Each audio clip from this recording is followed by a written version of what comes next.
ఈరోజు మన కోటంక మర్తాడు గ్రామాలలో రైతులు అంతా తీవ్రమైన నీటి ఎద్దడితో సమస్యలతో బోర్లు ఎండిపోయి మరియు చినా చెట్లు కూడా ఎండిపోయి తీవ్రంగా ఇబ్బందులు పడుతున్న తరుణంలో మేము ఎమ్మెల్యే గారు మొన్న కలెక్టర్ గారు మన ఏపీఐసి పార్కు భూమి పూజ రోజు ఎమ్మెల్యే గారు మేము కలెక్టర్ దృష్టికి తీసుకురావడం జరిగింది.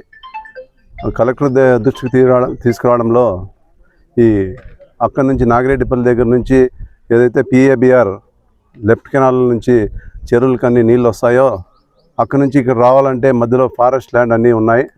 ఆ ఫారెస్ట్ ల్యాండ్ అన్నీ క్లియరెన్స్ తీసుకోవడానికి కలెక్టర్ గారి దృష్టికి తక్షణమే సంబంధించిన అధికారులందరికీ కూడా ఇమీడియట్గా ఆదేశాలు ఇచ్చి దాన్ని పరిశీలించి శాశ్వతంగా పరిష్కారం చేయాలనే ఆలోచనతో ఫారెస్ట్ ల్యాండ్ కావచ్చు, ఫారెస్ట్ డిపార్ట్మెంట్ కావచ్చు, అన్ని డిపార్ట్మెంట్ వాళ్ళు కూడా వచ్చి ఈరోజు డీటెయిల్గా సర్వే చేసి ఎలాగైతే ఏదో తూతు మంత్రంగా కాకుండా పర్మనెంట్ సొల్యూషన్, ఏదో నీళ్ళు ఒక రోజు ఇచ్చి మళ్ళీ రెండో రోజు ఇవ్వకోకుండా పర్మనెంట్గా సొల్యూషన్ ఇవ్వాలనే కోరికతో ఎమ్మెల్యే గారు కావచ్చు, మేము కావచ్చు ప్రత్యేకమైన దృష్టి సాధించి పరిష్కారం చేయాలనే ఆలోచనతోనే మేము దీనికోసం ప్రయత్నం చేస్తున్నాం. దీని మధ్యలో కొన్ని రాజకీయ శక్తులు వచ్చేసి పని చేసేది ఏం లేదు, కానీ ఇటు వచ్చి ఊరిని విమర్శించిపోయేది కాదు. కనీసం వచ్చినారు, కనీసం సలహాలు ఇస్తే ఆ సలహాలు తీసుకొని మేము దానికోసం ప్రయత్నం చేసి నీళ్ళు తేవడానికి ప్రయత్నం చేస్తాం. అలా కాకోకుండా ఇక్కడికి వచ్చి ఏమీ పట్టించుకోలేదు, ఏసీ రూమ్లో కూర్చుంటారు, అక్కడ కూర్చుంటారు, ఇక్కడ కూర్చుంటారు, దీని మీద ఏది పని చేయాలని చెప్పేసి వచ్చి విమర్శించిపోయేది కాదు. నేను కూడా వాళ్ళందరినీ కూడా ఎవరైతే విమర్శించినారో వాళ్ళందరినీ ఒకటి అడగదలుచుకున్నా. వాళ్ళు కూడా గతంలో 2000 ఎవరైతే విమర్శించినారో మొన్న 2004 నుంచి 2014 వరకు ఎమ్మెల్యేగా, మంత్రిగా వివిధ హోదాల్లో పనిచేశారు. దాని తర్వాత 2019 నుంచి 2024లో కూడా ఇంకొక గవర్నమెంట్ వచ్చి పనిచేసినారు. సరే, ఇది 2014లో మా దృష్టికి కొంచెం ఇబ్బంది వచ్చినప్పుడు అప్పుడున్న మా గవర్నమెంట్ తరఫున విధాల ప్రయత్నం చేసి దీన్ని శాశ్వతంగా పరిష్కారం చేయాలని ఆలోచనతోనే ఆ రోజు కూడా ప్రయత్నం చేయడం జరిగినది. ఆ రోజు ఫారెస్ట్ ల్యాండ్ ఉన్న కారణంగా కొద్దిగా లేటు అయిందనమాట. ఆ లేట్ అయినా కూడా మేము వదిలిపోకుండా మా కృషితో ఎట్లా ఒకట్లా నీళ్ళు ఇవ్వాలనే ఆలోచనతో ఏదో ఇక్కడే సౌత్ కెనాల్, హెచ్ఎల్సి కెనాల్ పోతుంది, అక్కడి నుంచి పైప్ లైన్ తీసుకొచ్చి దాదాపు 2 చెరువులకి ఇచ్చాం.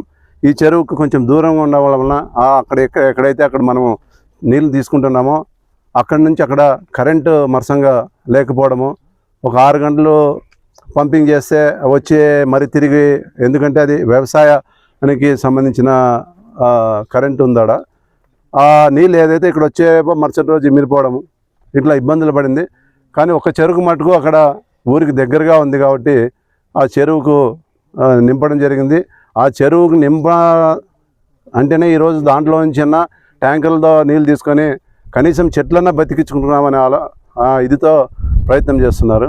కాబట్టి ప్రతిపక్షాలకు ఒకటే చెప్తున్నాం, చేతనైతే మాకు సలహాలు ఇవ్వండి, పనిచేస్తాం, ఖచ్చితంగా పనిచేస్తాం. ఇంట్లో అందరి మాదిరి మీరు ఏదైతే అన్నారో ఇంట్లో అక్కడ కూర్చొని ఇక్కడ కూర్చొని పనిచేస్తారని, అక్కడ కూర్చొని పనిచేసే వాళ్ళు కాదు. ఖచ్చితంగా సమస్య తెలుసుకొని శాశ్వతంగా పరిష్కారం చేయాల ఆలోచనతోనే ప్రయత్నం చేస్తున్నాం. కానీ అదే నేను అడుగుతున్నా వాళ్ళకి, 2004 నుంచి 14 వరకు ఎందుకు చేయలేకపోయినారు? సమస్య ఇప్పుడేం రాలే కదా, ఈ సమస్య ముందు నుంచి ఉంది కదా. మళ్ళీ 14 నుంచి 19 వరకు కనీసం మీ ప్రయత్నం అన్నా చేసినారా? కనీసం ఏదో పైప్ లైన్ నుంచి అయినా తీసుకొచ్చే ప్రయత్నం అన్నా చేసినారా? సరే, 14 నుంచి 2004 నుంచి 14 ఉన్న వాళ్ళు తిరిగి మళ్ళా 19 నుంచి 24 వరకు లేరు. 19 నుంచి 24 వరకు వాళ్ళ లేకపోయినా ఎవరైతే ఇక్కడ లోకల్గా ఉన్న వాళ్ళు కూడా మీడియా ముందరికి వచ్చి విమర్శలు చేస్తున్నారు. నేను చెప్పేది శాశ్వతంగా పరిష్కారం చేసేదానికి మాకు సహకరించండి. మేము పట్టించుకోకుండా లేకుంటే ఇది చేస్తే దాన్ని విమర్శించండి, అంతేగాని వాళ్ళందరికీ నేను సూటిగా ప్రశ్నిస్తున్నా, మీరు ఏం చేసినారు? 2004 నుంచి 14 వరకు ఏమైనా ప్రయత్నం చేసినారా? కనీసం ఇట్లా తిరిగినారా? కనీసం ఎక్కడి నుంచి పిఏబిఆర్ అనే కెనాల్ పోతా ఉంది, అక్కడి నుంచి ఇక్కడ వాటర్ ఇటు తీసుకురావచ్చు అనే ఆలోచన చేసినారా? సరే, 19 నుంచి 24 వరకు కూడా మీరే ఉన్నారు. సరే, 14, 19లో మేము ప్రయత్నం చేసినాం, ప్రయత్నంలో నిలిచిపోయింది. సార్, దాన్ని మీరు ఏమన్నా కంటిన్యూ చేసినారా? లేదు. 19 నుంచి 24లో కనీసం ప్రయత్నం చేయకపోగా ఏదైతే మేము పైప్ లైన్ చేసినామో ఆ పైప్ లైన్ ద్వారా నీళ్లు తీసుకుపోదామని కూడా మీరు రాజకీయంగా ఒత్తిడి పెట్టి నిలబెట్టించిన వారు ఈరోజు మమ్మల్ని విమర్శిస్తున్నారు. మేము పని చేయడానికి సిద్ధంగా ఉంటాం. అందరూ మేము కానీ మా ఎమ్మెల్యే గారు అందరూ గారు అర్ధరాత్రి పిలిచినా కూడా మేము వచ్చి పని చేయడానికి సిద్ధంగా ఉన్నాం.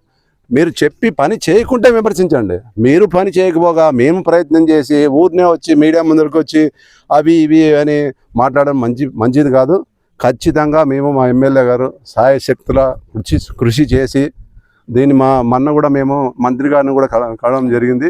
దీన్ని ముఖ్యమంత్రి వరకు కూడా తీసుకుపోయి 99% మేమిద్దరం కష్టపడి రేపు సంవత్సరం ఈ టయానికి నీళ్ళు వచ్చేదట్లా చేసే తీరుతామని నేను చెప్తున్నాను. పని చేసి ఎవరైతే విమర్శలు చేస్తున్నారో వారికి పని చేసి చూపిస్తాం. కాబట్టి మేము కూడా ప్రతిపక్షాలకు చెప్తున్నాం, వీలైతే సహకరించి మాతో రండి, మేము పని చేయకుంటే విమర్శించండి. అంతేగాని ఊరినే వచ్చి మాకు ఉంది బాధ, మీ అందరికంటే మాకే ఎక్కువ బాధ ఉంది. మీకు అందరికంటే ఎక్కువ బాధతో రియాక్ట్ అయిన వాళ్ళు మీరు కాదు. ఆ రోజు రియాక్ట్ కాల, అధికారంలో ఉన్నప్పుడు రియాక్ట్ కాలే. ఇప్పుడు వచ్చి ప్రతిపక్షంలో వచ్చి ఊరినే వచ్చి చెట్లు ఎండిపోయినాయి ఉన్నాయి, బాధ ఉంది. ఇక్కడే కాదు, చాలా ఇంకా వేరే ఊర్లో కూడా ఉన్నాయి.